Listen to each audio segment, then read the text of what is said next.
আচ্ছা, আজকে বৃহস্পতিবার রাত্রি 24 তারিখ, জুলাই মাসের 24 তারিখ। আমরা বসে আছি ছাদে। আমাদের প্ল্যানিং হচ্ছে ট্যুরের জন্য।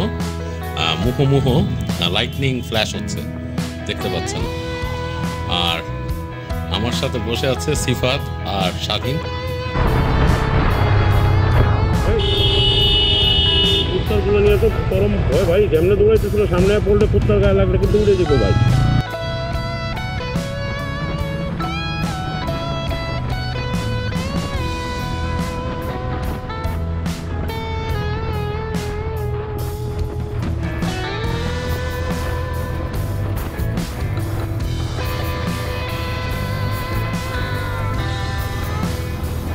আমরা এখন বজারিয়ার কাছে আছি, এখানে একটা স্টার কাবাব দেখতেছি। আর অবশেষে আমরা চলে আসলাম মায়ামিতে। মায়ামি বলতে কুমিল্লার মায়ামি। আমরা এখন খাচ্ছি। মাসুদ ভাই, মিসিং ইউ। আসলে পরোটার একটা অংশ পেয়ে যেতেন। হ্যাঁ, এটা খিচুড়ি অর্ডার দিতাম আপনার জন্য।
আজকে বৃহস্পতিবার রাত্রি 24 তারিখ, জুলাই মাসের 24 তারিখ। আমরা বসে আছি ছাদে। আমাদের প্ল্যানিং হচ্ছে ট্যুরের জন্য। আগামীকাল বেরোনোর কথা। আগামীকাল ইনশাল্লাহ আমরা বেরোবো রাতে, মোটামুটি আরেকটু পরে রওনা দিব আর কি। তো সেটারই প্ল্যানিং চলতেছে। আকাশে মেঘের ঘনঘটা, মুহুমুহ লাইটনিং ফ্ল্যাশ হচ্ছে, দেখতে পাচ্ছেন। আর আমার সাথে বসে আছে সিফাত আর স্বাধীন। তো ওদেরকে দেখাচ্ছি। হ্যাঁ সিফাত, কি অবস্থা? এই তো ভাই, মোটামুটি আলহামদুলিল্লাহ ভালো আছি। ট্যুরের প্রিপারেশন নিয়ে একটু ব্যস্ত। আর আকাশে বজ্রপাত হ্যাঁ, এটা নিয়ে একটু টেনসড। কি অবস্থা দাঁড়ায়? হ্যাঁ, দেখা যাক, আল্লাহ ভরসা। আল্লাহ ভরসা। দেখি স্বাধীন, কি অবস্থা তোমার? এই তো ভাই, খুব এক্সাইটেড। হ্যাঁ, ট্যুরে যাব আর ইনশাআল্লাহ। আর আমার প্রথম বাইক ট্যুর, হ্যাঁ। এই জন্য একটু বেশি এক্সাইটেড। এর মধ্যে বৃষ্টিও পড়তেছে আর আকাশে দেখতেছেন মেঘের ঘনঘটা। যাই হোক, ঠিক আছে স্বাধীন, আমরা চিন্তা ভাবনা করি কি করা যায়। হ্যাঁ, প্ল্যান করতে হবে। আসসালামু আলাইকুম এভরিওয়ান। আর আজকে 25 তারিখ, জুলাই মাসের 25 তারিখ 2025। আর বেরিয়ে এসছি আমরা। আমার সাথে আছে সিফাত আর স্বাধীন, ওর আরেকটা বাইকে। আর আমরা তিনজন মিলে যাচ্ছি খাগড়াছড়ির তারেং চুমুই রিসোর্টে। ওখানে আমরা অতীতেও গিয়েছি। আপনারা যারা আমার ব্লগ দেখেন তারা দেখেছেন, আগেও আমি তারেং চুমুই গিয়েছি। আর আবার যাওয়ার কারণ হচ্ছে যে বেশ ভালো লাগে জায়গাটা, মানে আমি বেশ এনজয় করি। মানে that is very important, enjoy করাটা। মানে আপনি সাজেকের একটা ফিল পেয়ে যাবেন সেখানে, যেহেতু পাহাড় আছে, বেশ উঁচু উঁচু পাহাড়। তারেং পাহাড়টাও বেশ উঁচুতে। আমি শুনেছি 1250 ফিটের বেশি, কিছুটা বেশি। তো মোটামুটি বেশ উচ্চতায়, এবং মেঘ দেখা যায় সেখানে গেলে। মোটামুটি দেখা যাচ্ছে পাহাড়ের উপরে মেঘ ভেসে বেড়ায়। এই সিজনটাতে মেঘ দেখতে পাওয়ার কথা। আমরা গতবার গিয়েছিলাম, তখন ওরকম দেখতে পাইনি। দেখলেন তো, রাস্তার রং সাইড যে ট্রাক চলতেছে, আর অ্যাক্সিডেন্ট হলে দোষ হলো মোটরসাইকেল রাইডারের, মানে যত দোষ নন্দ ঘোষ। আমি যখনই মোটরসাইকেল নিয়ে কোনো সমীক্ষা দেখি আমার খুব হাসি লাগে। তারা বলে যে রাস্তায় সবচেয়ে বেশি অ্যাক্সিডেন্ট হয় মোটরসাইকেল। তো মোটরসাইকেল অ্যাক্সিডেন্টটা কারা করে সেটা কিন্তু কেউ দেখে না। মোটরসাইকেল যে কিন্তু কাউরে মেরে দেয় না, সাধারণত এটা খুব কম। হ্যাঁ, ওটা হয়, মানে যে হয় না তা বলবো না, হয়, কিন্তু বেশিরভাগ সময় যেটা হয় এই ধরনের এই যে ট্রাক, বাস, তারপরে এরকম অটো, এটা আমি সব সময় ফেস করি। চলে আসে রং সাইড দিয়ে আসতেছে এবং এমনভাবে আসে বলার মতো না। আমার এই মিরর ভেঙে দিয়ে গেছিলো। তো যা বলতেছিলাম, তারেং চুমুয়ে কেন যাই, তারেং চুমুয়ে যাওয়ার কারণ হচ্ছে যে আসলে ওইটা সাজেক থেকে খুব দূরে না, মানে লাইক অ্যারাউন্ড আমি যত জানি 60 কিলোমিটারের কাছাকাছি এর মধ্যেই। আর ওখানে যেটা হয় যে ওখানে মেঘ চলে আসে উপরে, পাহাড়ের উপর মেঘ ভেসে বেড়াতে দেখছি প্রথমবার যখন গেছি তখনও। আর এইবার তো এখন নাকি একটা লঘুচাপ হচ্ছে, তো সুতরাং আমার মনে হয় অনেক মেঘ থাকবে সেখানে। আমরা কিন্তু একদম দুর্যোগপূর্ণ আবহাওয়ায় বের হয়েছি, যেখানে বলতেছে যে সামনে 1 সপ্তাহ নাকি একদম বৃষ্টি থাকবে এবং বলছে যে মানে বেশ ভারী বৃষ্টি হবে। চট্টগ্রাম এলাকার প্রতি একেবারে ওয়ার্নিংই আছে যে ওখানে নাকি ভারী বৃষ্টিপাত হবে, সাগরের লঘুচাপ। টিভিতে দেখতেছি নিউজে যে বেশ বড় বড় ঢেউ আসতেছে আপনার কক্সবাজারে বড় বড় ঢেউ এসে আছড়ে পড়তেছে। তো জানি না পাহাড়ি এলাকার অবস্থা কি হবে। মেঘ থাকার কথা, বেশ মেঘ থাকার কথা, এবং ওখানে ফোন করে জানছি, তারা বলতেছে যে অলরেডি মেঘ এসে ভিড় করছে পাহাড়ের উপরে। তো এই জন্যই আসলে তারেং চুমুয়ে যাওয়া আর একটু মাথাটা ফ্রেশ করা দরকার এই মেঘ দেখে পাহাড়ে কটেজে থেকে। আর তারেং চুমুইটা অনেকটাই সাজেকের কটেজগুলোর মতো, সেখানে বেশ কিছু তারা কটেজ করছে এবং সেরকমভাবে বাঁশ দিয়ে কাঠ দিয়ে বানানো, এবং ওখান থেকে পুরো পাহাড় দেখা যায় একেবারে। আপনি আমাদের দেশ এবং ইন্ডিয়ার যে পাহাড়গুলো ওগুলো সব দেখতে পারবেন এখান থেকে, মানে বেশ সুন্দর এবং নেচারের মধ্যে একদম। এই কারণে আসলে তারেং চুমুই যাওয়া। তো যাচ্ছি, রওনা দিছি আমি, সিফাত আর স্বাধীন। সাথে যাওয়ার কথা ছিল মাসুদ ভাইয়ের, উনি ওনার বিশেষ কাজের জন্য যেতে পারলো না। তো এই যে এখন আমাদের সাথে আরেকজন যাওয়ার কথা ছিল, আমি শুধু মাসুদ ভাইয়ের কথা বলছি কেন, আমাদের সাথে শোয়েবের যাওয়ার কথা ছিল, সিফাতের ফ্রেন্ড শোয়েব। ওই যে আমরা নারায়ণগঞ্জ গিয়েছিলাম, শোয়েব ছুটি পায় নাই, তার কাজে একদম আটকায় গেছে। এই ছুটি না পাওয়ার কারণে শোয়েব বেরোতে পারলো না বেচারা, মানে মনক্ষুণ্ণ হয়েছে ওর, কারণ ও মানে মোটা প্রিপারেশন নিয়ে ফেলছিল যাওয়ার জন্য, সব কিছু মানে কেনাকাটা করে। যাই হোক, শোয়েব ইনশাল্লাহ নেক্সট ডে কোনো এক ট্যুরে হয়ে যাবে একসাথে যাওয়া, আমরা আবার বাইক রাইড করে কোথাও চলে যাবো ইনশাল্লাহ। এই হচ্ছে অবস্থা। এখন চলতেছি, মেঘনা ব্রিজ পার করে আসছি, এই তো সামনের দিকে এগিয়ে যাচ্ছি, ইনশাল্লাহ সামনে আবার দেখা হচ্ছে আপনাদের সাথে। আসসালামু আলাইকুম এভরিওয়ান, বেরিয়ে গেছি ট্যুরে। আর আমরা এখন গদারিয়ার কাছে আছি। এখানে একটা স্টার কাবাব দেখতেছি, এটা কি আমাদের সেই ঢাকার স্টার কাবাব কিনা জানি না। এখানে বিশাল সাইনবোর্ডে লেখা শীততাপ নিয়ন্ত্রিত একটা সিফাত। সিফাত, কি অবস্থা, কেমন লাগতেছে? ভাই খুবই ভালো লাগতেছে, ওয়েদারটা আল্লাহর রহমতে খুবই ভালো। আল্লাহ জানি আমাদের এইভাবে পৌঁছায় দেয় হ্যাঁ ইনশাআল্লাহ। আর স্বাধীন আছে, স্বাধীন কেমন লাগতেছে? খুব ভালো লাগছে। এক্সিকিউশন ডে অনেকদিন প্ল্যানের পরে আজকে যাচ্ছি। হ্যাঁ, মানে আসার সময় আমরা এত গরম ছিল, ঘামতেছিলাম যে আমরা আসলে তখন কিছুই অন করতে পারি নাই, ক্যামেরাও অন করতে পারি না, এরকম একটা অবস্থা আর কি। তো যাই হোক, এখন এখানে জাস্ট পানি খাওয়ার জন্য একটা ব্রেক নিছি, তারপর চলে যাবো কুমিল্লার দিকে। ইনশাল্লাহ দেখি কী অবস্থা হয়, দেখা হচ্ছে।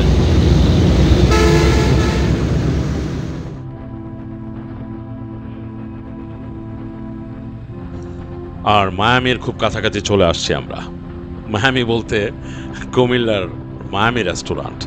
আসলে সবাই যারা এই চিটং রিজনের দিকে বা চিটং বিভাগের দিকে ট্রাভেল করে তারা কিন্তু পথে ব্রেক নেয়, এবং কুমিল্লার এই রেস্টুরেন্টটি অনেকেরই রাউট প্ল্যানের অংশ।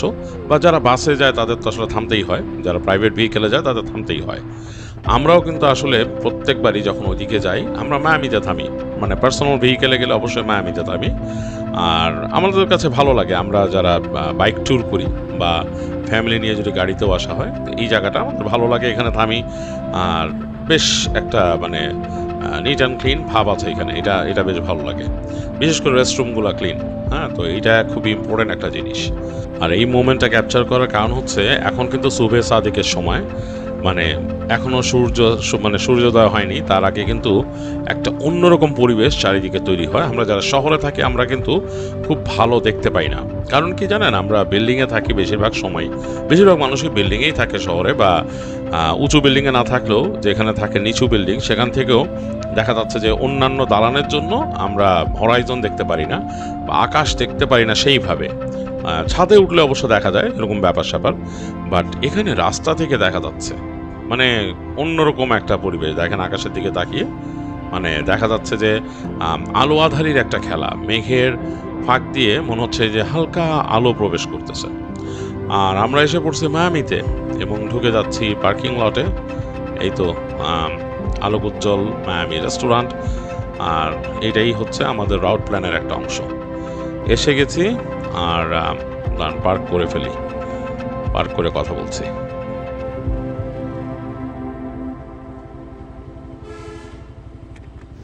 আর অবশেষে আমরা চলে আসলাম মায়ামিতে।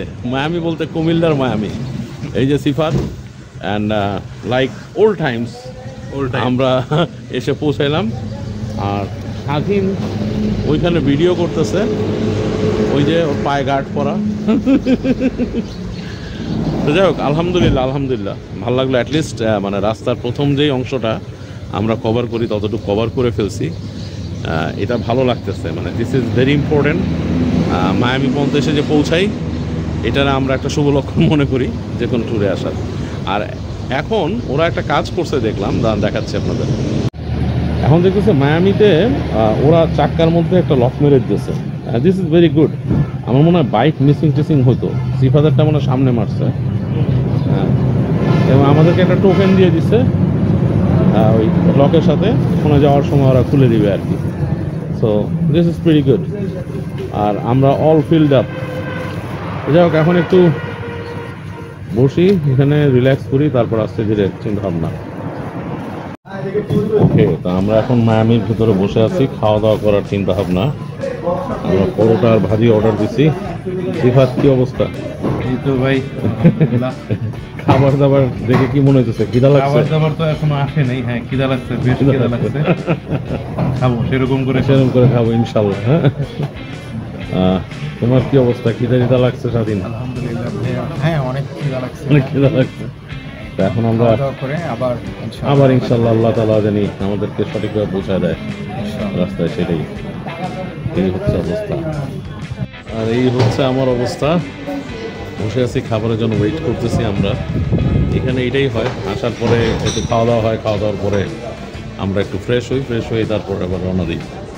এর মাঝে একটু আলো বের হয় আকাশের, মানে সূর্য দেখা যায় খানিকটা। এই হচ্ছে অবস্থা আমাদের। প্রত্যেক সময় স্ক্যাজুয়ালটা এরকম থাকে, আমরা অন্ধকারে রওনা দিই, আর অন্ধকারে রাইড করে এখানে এসে সকালটা বানাই, তারপর রওনা দিই। যাক, দেখি খাবার আসে। আচ্ছা, খাওয়া দাওয়ার এত দ্রুততা ছিল, আমাদের তাড়াহুড়া ছিল যে প্রথম ভিডিও করতে পারি নাই। এখন খাচ্ছি আসলে অ্যাকচুয়ালি ভাজি আর পরোটা। আমরা চাইছিলাম খিচুড়ি নিতে, কারণ খিচুড়ি sounds over price, too much over price. তো লাস্টে ভাজি আরই নিলাম। আমরা এখন খাচ্ছি। মাসুদ ভাই, মিসিং ইউ। আসলে পরোটার একটা অংশ পেয়ে যেত। হ্যাঁ, এটা খিচুড়ি অর্ডার দিতাম আপনার জন্য। আপনি তো খিচুড়ি পছন্দ করেন। তো হলো না ভাই, কি আর করার। দোয়া করবেন আমরা যেন খেতে পারি। আল্লাহ।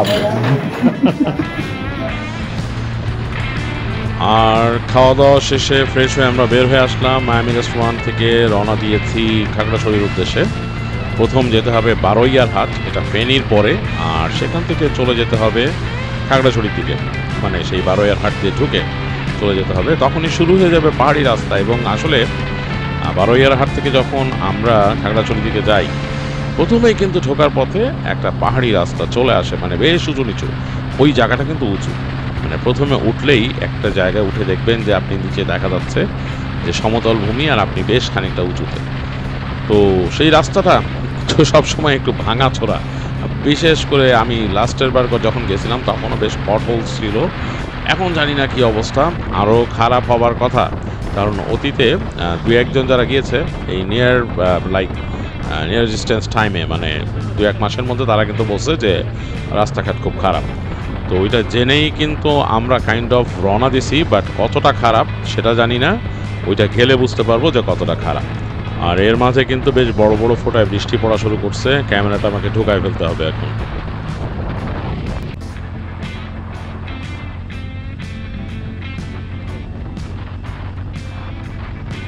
আর বেশ খানিকটা বৃষ্টিময় রাস্তা পার হয়ে আমরা চলে আসছি এখন খাগড়াছড়ির রাস্তায়, মানে পাহাড়ি রাস্তা দিয়ে ঢুকে গেছি।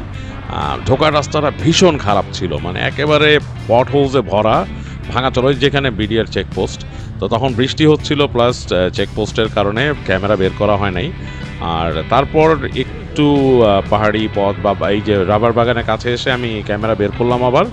তো দেখতে পাচ্ছেন রাবার বাগান কিন্তু এখন সবুজ হয়ে গেছে। যারা আসছেন খাগড়াছড়িতে আগে, আমরা তো আগে শীতে আসতাম মোস্টলি, তখন এগুলো ন্যাড়া থাকতো, পাতা থাকতো না, আরেকটা লুক থাকতো, অনেকটা মনে হয় যে উইন্টার ডমিনেটেড কান্ট্রিতে যেরকম থাকে, কাইন্ড অফ লাইক দ্যাট। আর এখন কিন্তু দেখেন পাতা আছে, সবুজ। আর এই রাস্তা কিন্তু ভাঙাচোরা, কঠিন অবস্থা। মানে আমরা এটার নাম দিছি হচ্ছে যে এই যে ভাঙা রাস্তাগুলো হলো অ্যাকচুয়াল রাস্তা, আর এই যে অল্প অল্প ভালো রাস্তা, এখানে কিন্তু অল্প একটু ভালো রাস্তা, তারপরে চরম ভাঙাচোরা। তো আমরা নাম দিচ্ছি, ওইটা হচ্ছে আসল মুভিটা, এই ভাঙা রাস্তাটা। আর ওই যে রাস্তা, ভালো রাস্তা, ওটা হচ্ছে ট্রেইলার। এটা অনেক আগের থেকেই বলি আমরা, যখন আজ থেকে 5-6 বছর আগের থেকে যখন আসতাম, তখন থেকেই বলতাম এটা, প্রতিবারই মজা হয় এটা নিয়ে। তো এইবার আমাদের স্বাধীন একটা সুন্দর কথা বললো যে আসলে রাস্তা যারা বানায় তারা মনে করে রাস্তাও মানে অ্যাকচুয়ালি রেল লাইনের মতো এক্সপ্যান্ড করবে। দেখেন পটহোলসের অবস্থা, দেখেন কি অবস্থা। তো তখন মানে স্বাধীন বলল যে ওরা মনে করে রেল লাইন যেমন গরমে এক্সপ্যান্ড করে দুই পাশে একটু তৈরি করার সময় একটু ফাঁক রেখে দেয় তারা, তারপর এই রাস্তা এক্সপ্যান্ড হয়ে মিলে যায়। তো যারা এই ভাঙা রাস্তাটা রিপেয়ার করতেছে বা তৈরি করতেছে, তারাও মাঝখানে বেশ খানিকটা ফাঁকা রেখে দেয় যে হয়তো ভালো রাস্তাটা একসময় গরমে এক্সপ্যান্ড করে মিলে যাবে। ইট ওয়াজ এ জোক। এখন এই আসলে জোক করা ছাড়া উপায় নেই। দেখেন কি অবস্থা রাস্তার, এই মানে ভয়ঙ্কর ভাই। এর আগে আরও কিছু রাস্তা পার হয়ে আসছে, এই সময় বৃষ্টি পড়তেছিল আর ক্যামেরা বের করতে পারি নাই। এই দেখেন আবার কিন্তু ভালো রাস্তা, হ্যাঁ আবার ভালো রাস্তা শুরু হয়ে গেছে, সুন্দর নাইস, মানে smooth and stuff like that, movie ট্রেলারের মতো। বাট অ্যাকচুয়াল মুভি হচ্ছে ওই ভাঙা রাস্তাটা, এটা হচ্ছে জাস্ট ট্রেলার। হ্যাঁ, তো যাক, আমি জানি না রোডস অ্যান্ড হাইওয়েজ যারা তৈরি করে তারা কি চিন্তা করে। 5 বছর আগেও কিন্তু কাইন্ড অফ লাইক, ওই দেখেন আবার শুরু হয়েছে। তো 5 বছর আগেও কিন্তু কাইন্ড অফ লাইক মানে এত ভাঙা না, বাট ভাঙা ছিল। আমরা যখনই আসছি দেখছি এরকম ভাঙা আছেই, এরকমই মানে কিছু কিছু জায়গা খুব সুন্দর করে করা, আবার কিছু কিছু জায়গা ভাঙা। তো সুন্দর করে করা কিন্তু কম জায়গা, বেশিরভাগ জায়গায় এই দেখেন এই যে বেশিরভাগ জায়গায় এইরকম অ্যান্ড ভাঙাচোরা। এইটা মোটামুটি মানে বেশ অনেক দূর, তারপর থেকে ভালো হয়েছে আর কি কিছুটা, মানে একেবারে রামগড় পর্যন্ত মোটামুটি বেশ আছে, চলনসই রাস্তা আছে, নট ব্যাড। কিন্তু মানে শুরু হওয়ার পর থেকেই দেখেন কি অবস্থা রাস্তার, মানে মানে আপনি মানে চাকা কিন্তু স্লিপ করে, চাকা স্লিপ করে। আমি কয়েকবারই এবিএস অ্যাক্টিভ হয়েছে আমার, হুইচ ইজ গুড। এই বাইকটা নেওয়ার পরে এটাতে ডুয়াল চ্যানেল এবিএস ছিল, এবং এই কারণে নিয়েছিলাম এই বাইকটা আমি। আর এটাতে এই ডুয়াল চ্যানেল এবিএসের এইবার একটা কিছু মানে বেনিফিট আমি পেলাম। আমি এই কয়েক সময় এরকম স্কিড করছে কাদার মধ্যে, তো দেখছি যে এবিএস অ্যাক্টিভ হয়েছে আমি ব্রেক করার পরে। আর বেশিরভাগ সময় আসলে ইঞ্জিন ব্রেকে চালাইছি, ইঞ্জিন ব্রেকে চালানোর ফলে গ্রিপ অনেক বেশি পায়, এটা একটা জিনিস।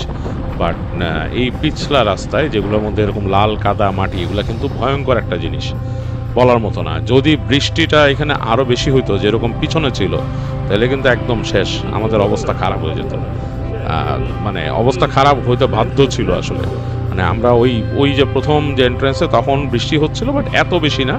মোটামুটি এই যে প্রথম ঢোকার পর যে আর্মি চেকপোস্টটা পড়ে, বিডিআর চেকপোস্টটা পড়ে উঁচু নিচু জায়গা, সেখানে ততটা বৃষ্টি ছিল, হালকা পাতলা, মানে হালকা, কারণ তার পেছনে আমরা চরম বৃষ্টি পাইছি, মানে একেবারে বৃষ্টি মানে একেবারে হুলের মতো ভিজছিল গায়ে। এখানে একটা মজার ঘটনা ঘটছে, যেটা আপনাদের বলি, মজা পাবেন। আমরা যখন ফেনী দিয়ে আসতেছি তখন বৃষ্টি বেশ পড়তেছে, আমি কিন্তু ক্যামেরা ওইভাবে ঢুকাইতে পারি নাই। তখন বৃষ্টি যখন মানে বেশ জোরে পড়া শুরু করলো, তো পাশে দেখলাম একটা দোকানটার মধ্যে একটা ঝাঁপ দেয়া, সামনে একটা বৃদ্ধ লোক বসে আছে। বৃদ্ধ বলতে হি ইজ লাইক 60-65। তো আমি মোটরসাইকেলটা পাশে রেখে বৃষ্টির মধ্যেই আমি তাকে বললাম যে চাচা একটু ভিতরে আমি যাই, এই ক্যামেরাটা একটু ঢুকাবো ব্যাগে। তো উনি বললেন যে আচ্ছা, সরে গেলেন, জায়গা দিলেন একটু ভেতরে দাঁড়ানো। তো ভেতরে দাঁড়ানোর পর আমি ক্যামেরাটা ঢুকায় যখন ফেরত আসতেছি, বাইকে উঠবো, তখন তিনি আমাকে বলছে 10টি আসেনি, 10টি আসেনি। মানে এই যে আমি যে দাঁড়াইলাম ওনার দোকানের জন্য, উনি 10টা টাকা চাচ্ছে আমার কাছে। মানে আমি অবাক হয়ে গেলাম, ভাই এরকমও মানুষ বাংলাদেশে আছে। যাই হোক, 10 টাকা আসেনির কাহিনী আপনাদের বললাম, এবং এটা ঘটছে ফেনী এলাকাতে। যে যারা ফেনীতে আছেন ভাই, আপনারা এই ধরনের মানুষ থেকে সাবধান থাকবেন, হ্যাঁ, যারা ফেনীতে থাকেন। কারণ দেখা যাবে যে আপনি কোনো বিপদে পড়ে ওরকম লোকের দোকানে একটু দাঁড়াইলেন, আপনার বলবে 10টি আসেনি, তখন কিন্তু বিপদে পড়ে যাবেন। মানে ইটস টু ব্যাড ম্যান।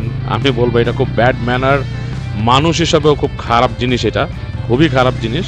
কারণ আমরা মানুষকে উপকার করব, আর আমরা যারা মুসলমান তাদের জন্য কিন্তু একটা জিনিস বলা আছে, মানে যারা মুসলিম তাদের জন্য বলতেছি, তাদের কিন্তু বলা আছে মুসাফিরকে অলওয়েজ সাহায্য করতে, অ্যান্ড অবশ্যই আপনারা সেটা করবেন। এই যে রাস্তায় যারা থাকে, আমরা ধরেন এই যে আমরা আসছি বাসা থেকে অনেক দূরে আরেক এলাকায়, আমরা কিন্তু এখানে মুসাফির। এই মুসাফির হিসাবে যখন আছি, আমাদের ধর্মে বলা আছে মুসাফিরকে সব রকম সহযোগিতা করতে। এবং জানেন তো যে মুসাফিরকে পানি পান করানো একটা সওয়াবের কাজ। মানুষকে পানি পান করানোই সওয়াবের কাজ, মুসাফিরকে পানি পান করানো আরও সওয়াবের কাজ।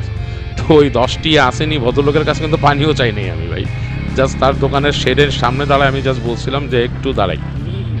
মানে আমি চাচ্ছিলাম যে আমার ক্যামেরা বা বিলঙ্গিংস বা ওয়ালেট এগুলো একটু প্লাস্টিকের মধ্যে ঢুকায়, যদিও মানে মোটামুটি গোপ্রো হালকা পানিতে কিছু হয় না আসলে, বাট ওই যে হ্যাচ খোলা থাকলে কিন্তু পানি ঢুকলে নষ্ট হয়ে যাবে। এই কারণেই আমি জাস্ট ঢুকায় রাখতে চাইছিলাম, প্লাস ওয়ালেটও ঢুকায় রাখতে চাইছিলাম, সেলফোন। তো আমি এত কিছু ঢুকাইনি, জাস্ট ওই যে গোপ্রো ক্যামেরাটা, আমার সেলফোন আর ওয়ালেট ওখানে ঢুকাই দিয়ে আমি যখন জাস্ট বাইক উঠবো তখন এসে বলতে 10টি আসেনি। মানে খুবই আশ্চর্য ব্যাপার, ঠিক না? যাই হোক, এটা নিয়ে অনেকক্ষণ বলে ফেললাম। আপনাদেরকে জাস্ট বললাম এটা একটা ফানও, আমার কাছে মজাও লাগছে, হাসিও লাগছে, দুঃখও লাগছে, আর হাসি দুঃখের সাথে ব্যাপারটা খুব খারাপও লাগছে। যাই হোক, এই যে আমি যাচ্ছি, আমাকে ভিডিও করে দিচ্ছে স্বাধীন। থ্যাংক ইউ ভেরি মাচ স্বাধীন, এই কষ্টটা করার জন্য। এই হেল্পটা কিন্তু সাধারণত পাই না যখন একা একা যে ব্লগ করি, বা আমার সাথে অন্যরাও বাইকে থাকে, তারা কিন্তু সবাই এটা পারে না। আজকে আমাদের সাথে স্বাধীন পেছনে বসে থাকাতে এই কষ্টটা স্বাধীন করতে পারলো, স্বাধীন ভিডিও করে দিল। অন্য সময় তো আমরা আসলে থাকি আলাদা আলাদা বাইকে, আর সবাই ব্লগও করে না, যেমন সিফাত ব্লগ করে না, সিফাত এর জন্য ব্লগিং ক্যামেরাও ইউজ করে না। তো সুতরাং এই যে আউট অফ লাক হয়ে যায়। মাসুদ ভাই উনিও ব্লগ করলে কোনো সময় একবার, যেমন মাসুদ ভাইয়ের কিছু ফুটেজ পাইছিলাম, কারণ উনি এবার আমাদের জন্য পেছনে ক্যামেরা ইনস্টল করছিলেন, ওনার সেকেন্ডারি ক্যামেরা, ওখান থেকে ফুটেজ খুব একটা ইউজেবল হয় নাই, কারণ অনেক শেক ছিল, বাট ছবি পাইছিলাম। আজকে এই আমাদের স্বাধীন এটা আমাকে দিল, and it was a great gift for me. এটা একটা খুব জাস্ট গিফট হয়েছে, থ্যাংক ইউ স্বাধীন, আবার বললাম। আর সিফাত ওই সময় বাইক খুব সুন্দর করে স্টিডি করে চালাচ্ছিল যাতে স্বাধীন ভিডিও করতে পারে। তো সিফাতকে অসংখ্য ধন্যবাদ এই কাজটার জন্য। তো যাই হোক, এবার পেলাম এরকম একটা ফুটেজ। আর তবুও একটা জিনিস হয়েছে যেটা নাকি এই দেখেন, মানে এই ট্রাকের ওঠানামাগুলো দেখেন কি অবস্থা। তো যাই হোক, একটা ভালো ফুটেজ পেলাম, ভালো লাগলো এটা, and it is good, it feels good. তবে একটা জিনিসে ল্যাকিং হয়ে গেল, যেটা হচ্ছে যে অন্যান্য সময় শুষ্ক মৌসুমে রাইড করি, তখন দেখা যাচ্ছে পায়ে বুট পরা থাকে, রাইডিং জ্যাকেট পরা থাকে। এখন কিন্তু এগুলো কিছুই পরা নেই, হাতে গ্লাভসও নাই। বৃষ্টির মধ্যে রিয়েলি আনকমফোর্টেবল, মানে এগুলো পরা আই ফিল রিয়েলি আনকমফোর্টেবল। যে যাই বলুক না কেন, যে যাই মনে করুক না কেন, অনেকেই বলে যে এগুলো সেফটি গিয়ার পরতে হয়, বাট অ্যাকচুয়ালি আমার কাছে বা আমার রাইডিং মেট যারা আছে, যারা একসাথে রাইড করি আমরা, তাদের কাছে কমফোর্টটা খুবই ইম্পর্টেন্ট জিনিস। কমফোর্ট না থাকলে রাইড করে আসলে আমরা একদমই মজা পাই না। তো সুতরাং কমফোর্টেবল যেভাবে যাওয়া যায়। হেলমেট ঠিক আছে, হেলমেট তো থাকবেই, হেলমেট থাকতেই হবে মাস্ট। এটা না থাকলে বাকি যে জিনিসগুলো যেটা আমাকে আনকমফোর্টেবল করে ফেলে, যেমন আমি যদি লেগ গার্ড পরি বা আমার নি গার্ড পরি, এই গরমে তো রাইডিং জ্যাকেট আমি পরতেই পারি না। তো চলে আসছি তারেং চুমুয়ের গেটে।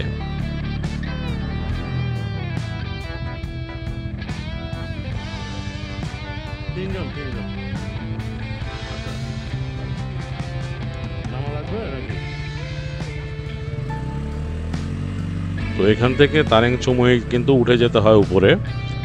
এটা হচ্ছে পাহাড়ের আরও ওপরে, মানে আমরা কিন্তু অলরেডি উপরে আছি, যতটুকু রাস্তা উঠে আসছে আমরা তো উপরেই উঠছি।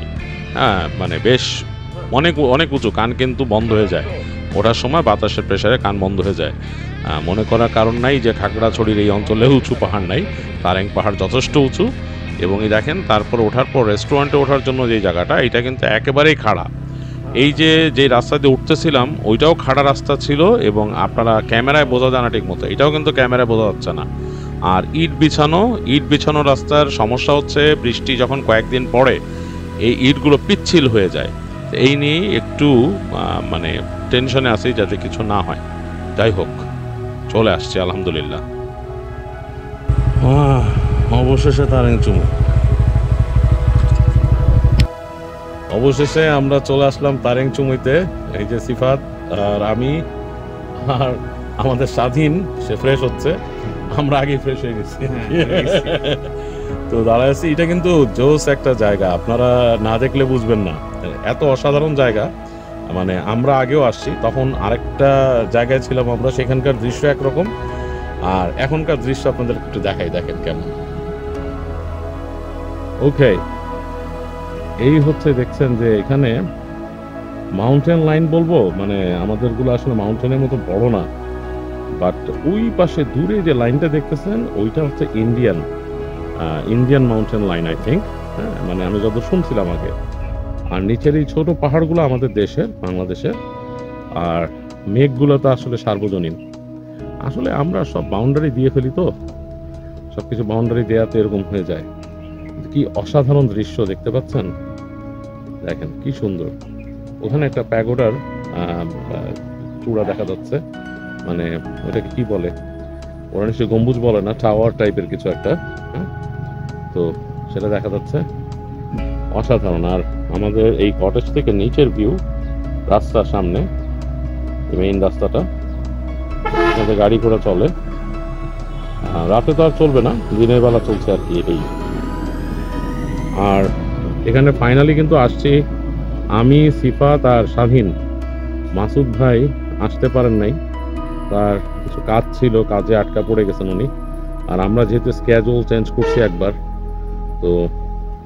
একবার স্কেজুল চেঞ্জ করাতে আমাদের আসলে একটু ডিফিকাল্টিস হয়ে গেছে, তো সুতরাং আমরা চলে আসছি আর কি বাইক রাইড করে। সেই ফুটেজ তো কিছুটা আপনাদেরকে যতটুকু পারি দেখাবো, দেখবেন।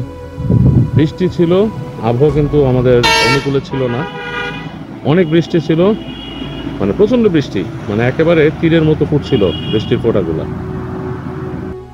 তো এতটুকুই আপাতত, এখন তো কেবল আসলাম, তারপরে অনেক আড্ডা হবে রাতে। আমরা এখানে ভৌতিক আড্ডা দিব, ভূতের গল্প বলবো, তো বিভিন্ন ভূতের গল্প কালেক্ট করব আর নিজেরাও শেয়ার করব, বলবো, তো মজা হবে। এরকম একটা জায়গা, এটা মাথাং, ওখানে কিন্তু বসা যায়, ওখানে মাঠ আছে ছোট লনের মতো, সেই লনের মধ্যে হাঁটাচলা করা যায়। একটা লেবু গাছ এখানে, আরো অনেক রকমের গাছ আছে, অসাধারণ। হ্যাঁ, দেখেন আকাশের ডিফারেন্সটা হচ্ছে মেঘের জন্য। আমরা কিন্তু যথেষ্ট উপরে আছি, প্রায় 1400 ফিট, রাইট? সেটা 1250 ফিট, রাইট? 1250 ফিট উপরে আমরা আছি। আর এখানে মানে ওঠার সময় কিন্তু কান বন্ধ হয়ে যায়, মানে একেবারে নিচু না, মানে পাহাড়টা একেবারে নিচু না, পাহাড়টা যথেষ্ট উঁচুতে।